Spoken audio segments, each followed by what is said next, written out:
I was born and raised in Evansville, Indiana, and whenever I was 5 years old, my parents got a divorce. My mom started to become an alcoholic, and that's when she started to abuse me. First, it was mainly emotional. She told me that I was worthless, I wasn't ever going to be anything. She told me that I wasn't smart enough to do anything else. That I was going to end up just like her, my sister. I went to jail at the time. She told me I was worthless, and I really felt like it. Whenever I was 6 years old, the first time that she actually physically hurt me, I was running around the house, and I guess she maybe told me to stop doing whatever I was doing, running around. She just lifted me by the arm and she burned me with her cigarette. And I didn't understand why she would do that. And she didn't do it again for a really long time. My dad was gone a lot of the time because of his work. It required him to be traveling constantly. He was a diesel engineer, which required you to be on ships. It required you to travel out to oil rigs in the middle of the ocean. He would sometimes even leave the country. He called me as often as he could. And a lot of the time, even when he did call, my mom just said that I wasn't there and that I couldn't talk to him because she knew that I would tell him I needed to live with him. And I always wanted to. I was just really scared. Since my mom did drink a lot, she had different boyfriends who probably drank way too much, and we had the cops at our house almost 3 times a month. Whenever I turned probably 9, my mom kind of strayed away from drinking so much, and she got into a relationship with this guy who abused her. Well, one time he left, and he would be gone sometimes for months and then come back, and everything was normal. And he came back one day, and I didn't know that he was back. And I came home from school, and everybody was gone. My brother went to daycare because he was a baby, and then my older siblings were just in and out of juvenile detention centers, so they weren't home at the time. And he held a knife to my throat and locked me in the closet. And he had some friends, and they rummaged through the house, and they stole a bunch of stuff. I woke up in the hospital, and I passed out from heat exhaustion, and my mom didn't care. She said that if I told who it was, that she would never forgive me and that she would kill me. And from that moment on, I didn't really understand how a mother could say something like that to her child, and how she could not care what happened to me. She actually got a divorce from that man and then remarried him 2 years later. There's this one point where I'm really sorry.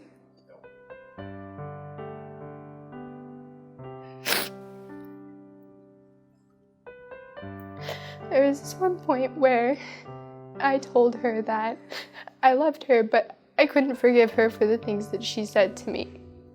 And she knocked my tooth out. I started coming to the Dream Center when I was 6. My friend Krista was a member here, and she was moving away to Tennessee. She asked me to come one night because they helped her through so much. I think the Dream Center was a great influence on her. We were there for her in times of trouble. We helped her through her rough times, and she was just very active in everything we did. She's just a shining example, I think, of what a wonderful Dream Center student is all about. He has been there since day one. He was one of the friendliest people, made sure that I had everything, that I was comfortable my first day at the Dream Center. He would never push me to talk about anything that really upset me or why I felt I needed to come to the Dream Center, but he made me feel that it was all okay. And having that stability in my life with my dad not ever being there and my mom not really caring was a great thing. And it was special to me just because he really is like a dad to me. Watching her grow up in the Dream Center throughout the years, through elementary, middle, and high school, she turned out to be exactly like I thought she would. She's a very caring young lady. She's like a daughter to me.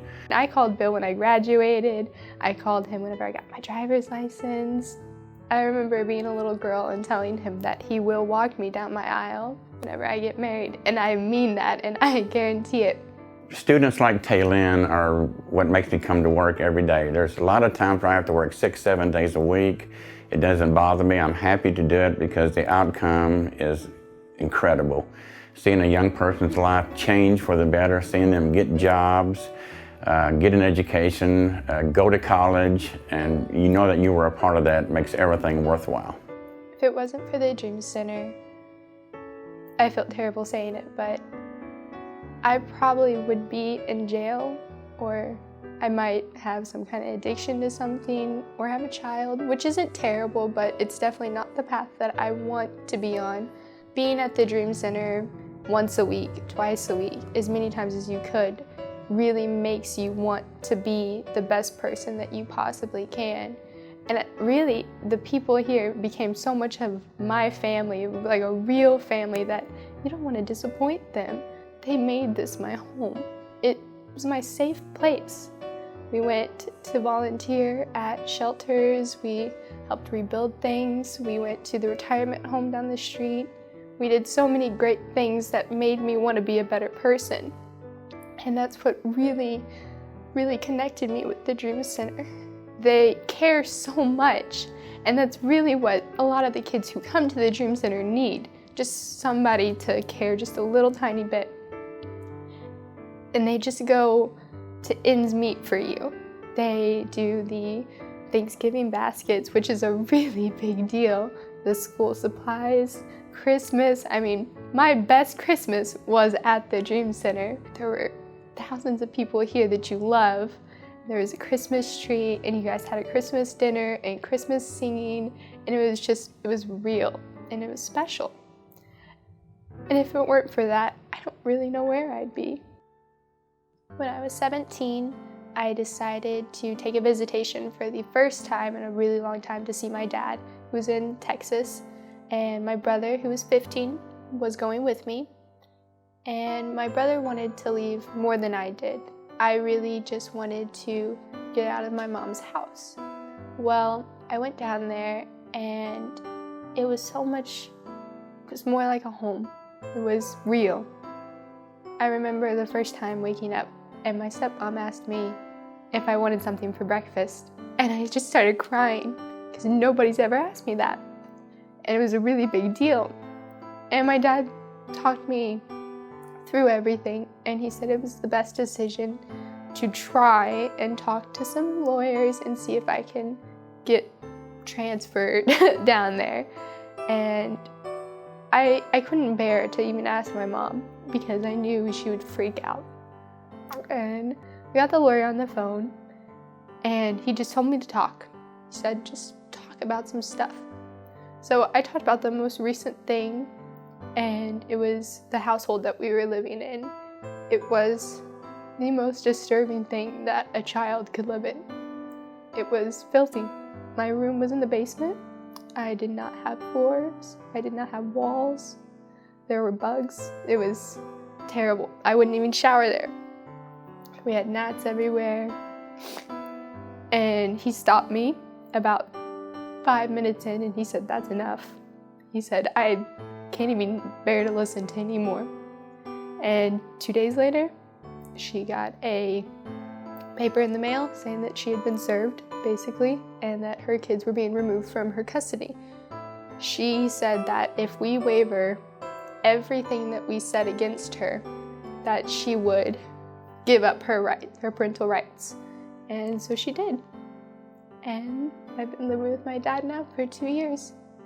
And it's still really hard to adjust to a family. And I still sometimes get very emotional just when they ask me how my day went, or how school was going, or how work is, because I don't know how to adjust to that kind of love. As of today, I'm working at a Taekwondo studio in Cypress, Texas, All-Star Martial Arts. I am an enrollment director. I love working with the kids. I really actually like Taekwondo. I've been taking class myself, and it actually makes me feel like I'm here. And for me, it's really good. I plan to attend Lone Star Community College and eventually earn my business degree. My advice for any child or teenager who would be in my situation would be to not be afraid to talk, to open up about it, to not feel like there's no hope for you, because there's so much and there's so many people that you can talk to, and not feel so alone. And it's really important to know that there are people everywhere who are willing to listen to any problem that you have. I never hated my mom, but I hated the fact that she could do such hateful things to me. But I forgive her because I know it's the right thing to do. And I don't want to be mad my entire life for things that didn't hold me back. If anything, I'm grateful for her helping me be the person that I am today. And for that, I can't really be mad at her.